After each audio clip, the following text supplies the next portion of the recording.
নমস্কার।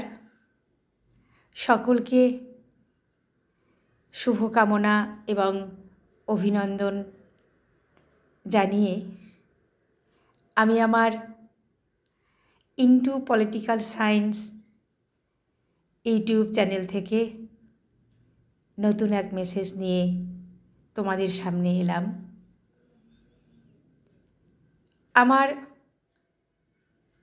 এই সন্তানকে হাতে পেলাম কিছুক্ষণ আগে। নাম দেখেই বুঝতে পারছ, ভারতীয় সংবিধানের নানা মুখ ও মূল্যবোধ। এর আগে তোমরা পেয়েছ ভারতীয় রাষ্ট্রচিন্তার ইতিবৃত্ত, জনপ্রশাসনের নানা দিক, আধুনিক রাষ্ট্রবিজ্ঞান ও সংবিধানের কথা, আধুনিক রাষ্ট্রবিজ্ঞানের মুখবন্ধ সহ বেশ কয়েকটি রাষ্ট্রবিজ্ঞানের গ্রন্থ তোমরা সাদরে গ্রহণ করেছ, কিংবা যারা পাঠক তারা করেছেন, অধ্যাপক অধ্যাপিকারাও গ্রহণ করেছেন।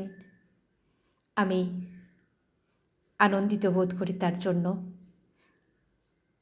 আরও সকলের হাতে বইগুলো সমাদৃত হোক, তবেই আমার পরিশ্রম সার্থক হবে। আজকে আসা আমার এই সন্তানের জন্য তোমাদেরকে জানাতে, এই সন্তানের আলো অবশ্যই তোমাদের আলোকিত করবে। কলকাতা এবং ওয়েস্ট বেঙ্গল স্টেট ইউনিভার্সিটি সহ পশ্চিমবঙ্গের বিভিন্ন ইউনিভার্সিটি এবং সেই সাথে ত্রিপুরা ইউনিভার্সিটির রাষ্ট্রবিজ্ঞান বিভাগের ছাত্রছাত্রীদের কি মেজর কি মাইনর এবং তার সাথে আইডিসি, এমডিসি, এই সমস্ত পেপারের সম্পূর্ণ পাঠ্যক্রম এই বইটির মধ্যে রয়েছে। আমি আশা করব বইটি হাতে পেলে তোমরা খুশি হবে। তাই শুরু হয়ে গেছে প্রথম বছরের প্রথম সেমিস্টারের ক্লাস, কিছুদিনের মধ্যে শুরু হবে। আর প্রথম বছরের দ্বিতীয় সেমিস্টার তো ক্লাস চলছে প্রায় 2 মাস ধরে। সংবিধান তোমরা পড়ছো। নানা কারণে বইটি তোমাদের সামনে আনতে আমার দেরি হলো, কারণটা না হয় পরেই বলবো। কিন্তু বইটা তোমরা তাড়াতাড়ি সংগ্রহ করো। একটি বই হাতে পেলে তোমরা দুটো সেমিস্টার এবং তার পরবর্তীকালে আরও অন্যান্য সেমিস্টারেও বইটি কার্যকরী ভূমিকা গ্রহণ করবে। প্রসঙ্গত আরও উল্লেখযোগ্য, যারা প্রথম বছরের প্রথম সেমিস্টারে ভর্তি হচ্ছ তাদের উদ্দেশ্যে বলি, সিভ্যাক শুধুমাত্র কলা বিভাগের স্টুডেন্টদের জন্য নয়। বিজ্ঞান, কলা, বাণিজ্যিক অর্থাৎ কমার্স, আর্টস, সায়েন্স প্রতিটি বিভাগে সিভ্যাক পড়তে হবে। ইতিমধ্যে একটি সেমিস্টার হয়ে গেছে। তোমরা খেয়াল করবে সেখানে 25 নম্বরের, 20 নম্বরের, 25টাকে ভাগ করে 10-15 এভাবে প্রশ্ন হচ্ছে আর কি। তার জন্য বইটি খুবই কার্যকর অবশ্যই হবে।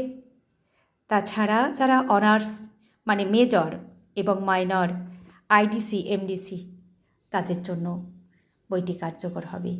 কলেজ স্ট্রিটের ন্যাশনাল বুক স্টোর থেকে শুরু করে বিভিন্ন বইয়ের দোকানে বইটি পাওয়া যাবে। Publication the elegant publication.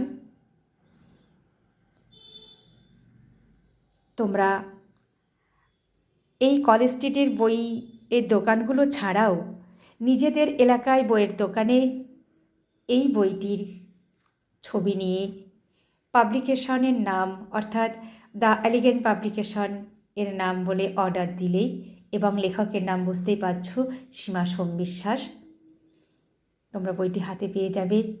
আগামীকাল থেকে বইটি অ্যাভেলেবল হয়ে যাচ্ছে সারা কলকাতা সহ অনলাইন, ফ্লিপকার্ট, অ্যামাজন প্রতিটি ক্ষেত্রেই বইটি তোমরা পেয়ে যাবে। বইটি যদি তোমাদের পেতে অসুবিধা হয়, সরাসরি পাওয়ার জন্য কিভাবে পেতে পারো, কল করতে পারো 9831533582 অর্থাৎ 98 31 533 582 নম্বরে। তোমরা বইটি পড়লেই বুঝতে পারবে যে বইটি তোমাদের কতটা কার্যকরী ভূমিকা নেবে। এখানে রয়েছে ভারতীয় সংবিধানের মূল্যবোধের প্রশ্ন থেকে শুরু করে ভারতীয় সংবিধানের সিলেবাস, অবশ্যই সিলেবাস অনুসারে। তোমরা দেখতে পাচ্ছ দ্য এলিগেন্ট পাবলিকেশনস, ভারতীয় সংবিধানের নানামুখ ও মূল্যবোধ as per NEP syllabus of all university of West Bengal.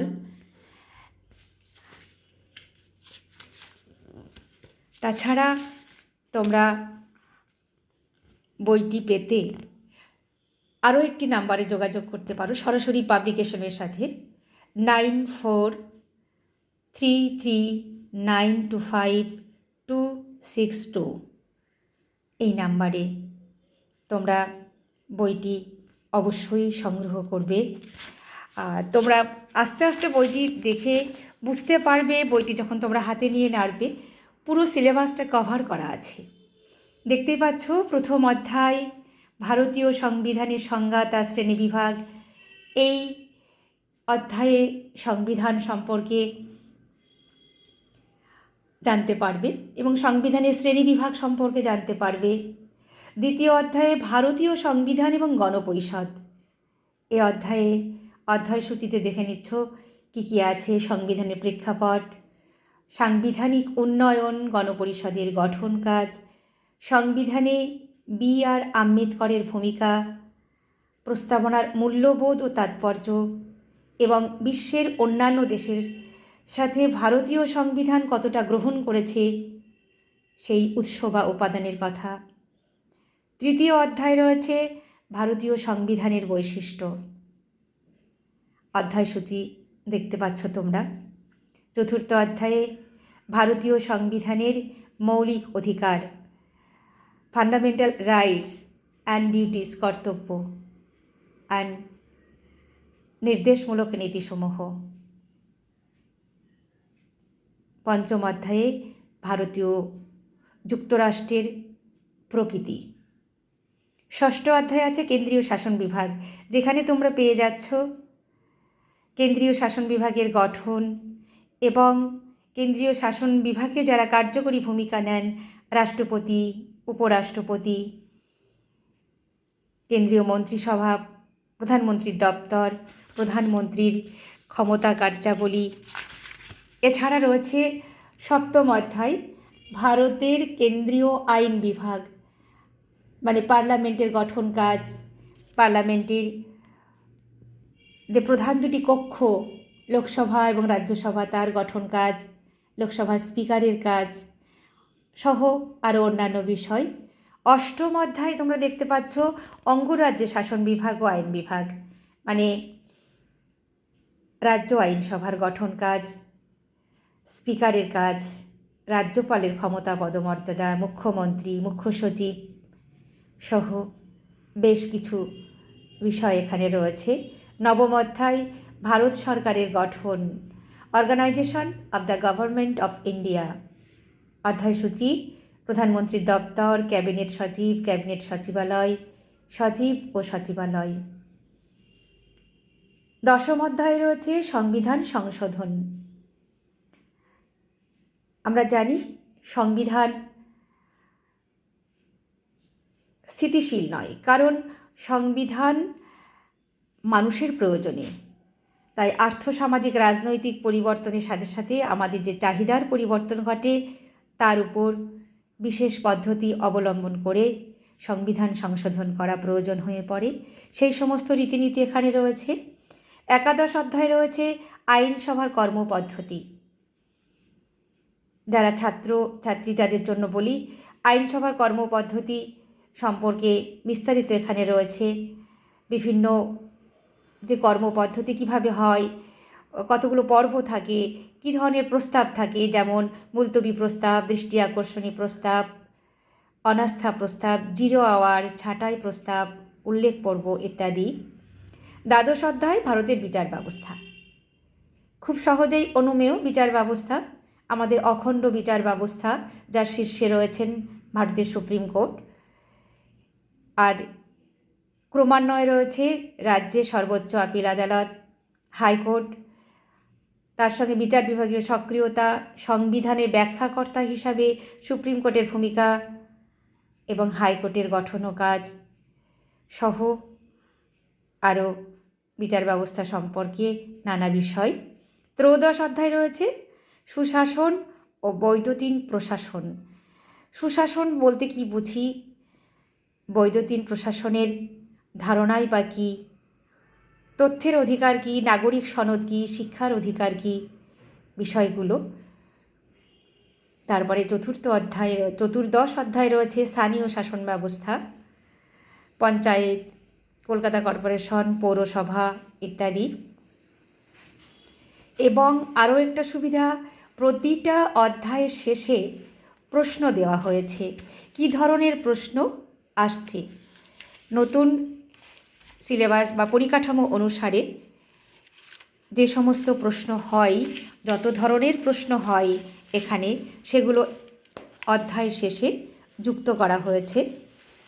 একটা অধ্যায় দেখলে বুঝতে পারবে, এখানে যেমন এমসিকিউ রয়েছে, অতি সংক্ষিপ্ত রয়েছে এবং সেই সাথে বড় প্রশ্ন রয়েছে। এভাবে অধ্যায়কে সাজানো হয়েছে।